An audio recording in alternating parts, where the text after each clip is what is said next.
Siapa dekat sini yang bangun pagi rushing tak sempat nak gosok tudung, malas nak fikir pasal tudung? Saya ada solution. Tudung dari Azek Scarf. Sangat-sangat mudah. Tak payah gosok. Saya cuba pakai. Akak tengok sendiri ya. Okay.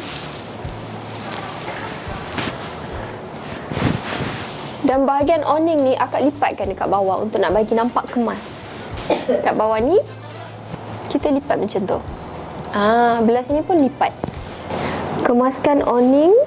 Lepas tu ni nampak ni, dia macam dia ala-ala macam tudung bawal, tapi sebenarnya tudung sarung. Sangat-sangat senang. So saya tunjukkan simple sahaja. Pinkan dekat sini satu.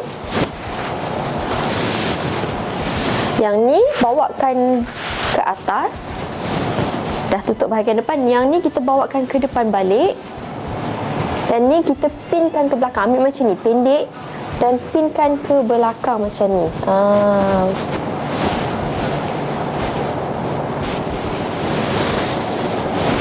Dah siap, nampak tu. Sangat-sangat mudah.